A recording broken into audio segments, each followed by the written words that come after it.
जय श्री कृष्ण मित्रों, मैं प्रियंका स्वागत करती हूँ आपका जीवन और आध्यात्म में। कैसे हैं आप सब? तो मैंने अम्बिका एकादशी की कथा आपके समक्ष प्रस्तुत की थी पिछली वीडियो में, जिसमें से आप दोस्तों में से किसी एक ने ये अनुरोध किया था कि आंवला एकादशी के दिन आंवले का क्या महत्व है, इस विषय पर वीडियो प्रस्तुत की जाए। तो आज मैं वही वीडियो आप लोगों के समक्ष प्रस्तुत कर रही हूँ कि आंवला एकादशी के दिन आंवले का क्या महत्व है और इसकी कथा। अगर आपने हमारी पिछली वीडियो नहीं देखी है तो अवश्य देखें। फाल्गुन मास के कृष्ण पक्ष में आने वाली एकादशी को हम अम्बिका एकादशी के नाम से जानते हैं, या फिर इसे हम पाप मोचनी एकादशी भी कहते हैं। अम्बिका यानी आंवला, आंवला जो शास्त्रों में सबसे श्रेष्ठ है। विष्णु जी ने जब सृष्टि की रचना के लिए ब्रह्मा जी को जन्म दिया, उसी समय उन्होंने आंवले के वृक्ष को भी जन्म दिया था। आंवले को भगवान विष्णु ने आदि वृक्ष के रूप में प्रस्तुत किया है, या फिर कह सकते हैं कि प्रतिष्ठित किया है। तो आंवला हमारे धार्मिक और वैदिकीय जीवन में भी बहुत महत्व रखता है। जिस तरह से हम आयुर्वेद के ज्ञान में आंवले की बहुत सारी औषधियों का प्रयोग करते हैं, उसी तरह से धार्मिक स्थान भी है आंवले का। इसके हर अंग में ईश्वर का स्थान माना जाता है और कहते हैं कि इसकी जो पत्तियां होती हैं उसमें देवी देवताओं का वास होता है। वैसे अम्बिका एकादशी या पाप मोचनी एकादशी के बारे में बहुत सारी कथाएं हमारे शास्त्रों में लिखी हुई हैं और बहुत सारे कारण हैं इस एकादशी का इतना महत्वपूर्ण स्थान है। आज हम जानेंगे कि इस एकादशी को आंवले का इतना महत्व क्यों है, इसकी कथा। हमारे शास्त्रों में लिखा गया है कि एक दिन महाराज युधिष्ठिर ने भगवान श्री कृष्ण से फाल्गुन मास में शुक्ल पक्ष की एकादशी के महत्व के बारे में पूछा। तब भगवान श्री कृष्ण बताते हैं कि एकादशी को अम्बिका एकादशी क्यों कहते हैं। कथा मिलती है हमारे पुराणों में कि एक बार भगवान विष्णु ने जब अवज्ञा प्रकट की तो उससे धरा पर चंद्रमा के समान कांतिमान एक बिंदु प्रकट हुआ। उसी से आंवले का पौधा उत्पन्न हुआ है। उसी समय भगवान विष्णु ने सृष्टि की उत्पत्ति के लिए भगवान ब्रह्मा की भी उत्पत्ति की, साथ ही देवता, गंधर्व, यक्ष, राक्षस और दानवों की भी उत्पत्ति हुई। तब सभी उसी पौधे के पास गए। उसे देखकर सभी हैरान थे, क्योंकि इससे पहले वह ऐसे किसी भी पौधे के बारे में नहीं जानते थे। तभी आकाशवाणी हुई कि ऋषियों का यह पौधा समस्त पौधों में श्रेष्ठ माना जाएगा, जो कि भगवान विष्णु को अत्यंत प्रिय है। यही नहीं, आंवले के स्मरण मात्र से ही गौदान का पुण्य मिलता है। वहीं स्पर्श करने से 2 गुना और खाने से 3 गुना फल प्राप्त होगा। आंवले के वृक्ष को पापों को हरने वाला बताया गया है। इसके मूल में भगवान विष्णु, ब्रह्मा और भगवान भोलेनाथ विराजते हैं। शाखाओं में मुनि, टहनियों में देवता, पत्तों में वसु और फलों में सभी प्रजापति निवास करते हैं। इसलिए जो भी इस आंवले के पौधे या वृक्ष की पूजा करते हैं, उन्हें भगवान विष्णु की विशेष कृपा मिलती है। सभी ने उस आकाशवाणी से पूछा कि आप कौन हैं?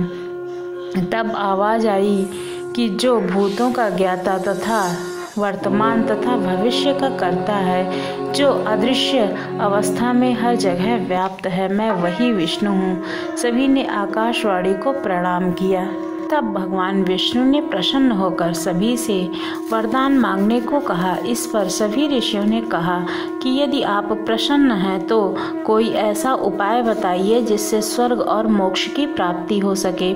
इसके बाद भगवान विष्णु बोले कि फाल्गुन मास में शुक्ल पक्ष की एकादशी को अम्बिका एकादशी का व्रत जो भी करेगा, उसकी सभी मनोकामनाएं पूर्ण होंगी। अम्बिका व्रत करने की विधि के बारे में बताया और कहा कि व्रत रखने वाले व्यक्ति को अम्बिका एकादशी के एक दिन पूर्व शाम को, यानी कि 10वीं की रात्रि को पालन करता श्री हरि भगवान विष्णु का ध्यान करके ही सोना चाहिए। इसके बाद सुबह स्नान करके भगवान श्री हरि की प्रतिमा के सामने हाथ में तिल, कुश, मुद्रा और जल लेकर संकल्प करना चाहिए कि वह मैं श्री हरि की प्रसन्नता व मोक्ष की कामना से अम्बिका एकादशी व्रत को धारण करता हूँ या करती हूँ। मेरा यह व्रत अच्छे से पूरा हो, इसके लिए हे श्री हरि मुझे अपनी शरण में ले लीजिए और हमारे व्रत को पूर्ण करने में सहायता कीजिए। इस संकल्प के पश्चात शोषणा पश्चात विधि से भगवान की पूजा करें और आरती करनी चाहिए। इसके पश्चात आंवले के वृक्ष की भूमि को गाय के गोबर से पवित्र करें। इसके बाद पेड़ की जड़ में वेदी बनाकर उस पर कलश रखें। साथ ही सभी देवी देवताओं को कलश में आमंत्रित करने के लिए प्रार्थना करें। कलश में सुगंधित और पंचरत्न डालें। इसके बाद ऊपर पंच पल्लव रखकर उस पर दीप जला दें। कलश पर चंदन का लेप करें और फिर वस्त्र पहनाएं। इसके बाद कलश के ऊपर श्री हरि के अवतार भगवान परशुराम का स्मरण करके विधिवत पूजा अर्चना आदि करनी चाहिए। रात में भगवान की कथा तथा भजन करके प्रभु का स्मरण करना चाहिए। अगली सुबह ब्राह्मणों को भोज कराकर उसे परशुराम की मूर्ति सहित कलश के रूप में दान देना चाहिए। यदि आपको ब्राह्मण ना मिल सके तो आप एक व्यक्ति यानी एक ब्राह्मण के खाने के बराबर अन्य दान दें और दक्षिणा दें। फिर इसके बाद में जो आपने परशुराम की मूर्ति वाला कलश बनाया था उसके साथ मंदिर में दान कर दें। फिर इसके बाद स्वयं अन्न जल ग्रहण करें। साथ ही प्रभु से प्रार्थना करें कि व्रत में जो भी त्रुटि हुई हो उसके लिए मुझ अबोध बालक को नासमझ समझकर कृपया क्षमा करें। ऐसा करने से व्यक्ति के ऊपर भगवान विष्णु की कृपा बनी रहती है और उसे मृत्यु के पश्चात विष्णु लोक की प्राप्ति होती है और उसके जो पूर्वज हैं उन्हें भी स्वर्ग की प्राप्ति होती है। और इस अम्बिका एकादशी से जुड़ी एक कथा और भी है। इसके अनुसार राजस्थान के सीकर में खाटू श्याम जी के दर्शन देने की कहानी है। मान्यता है कि इसी दिन पहली बार श्याम कुंड में बाबा श्याम का मस्तक प्रकट हुआ था।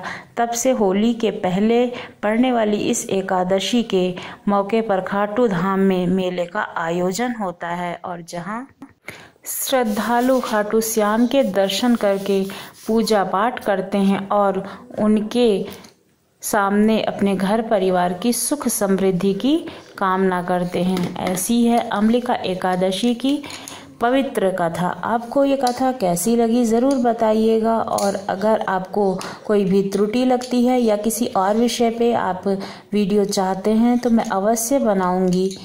आप लोग अपनी रिक्वेस्ट कमेंट सेक्शन में ज़रूर लिखा कीजिए। आप लोगों का बहुत बहुत धन्यवाद।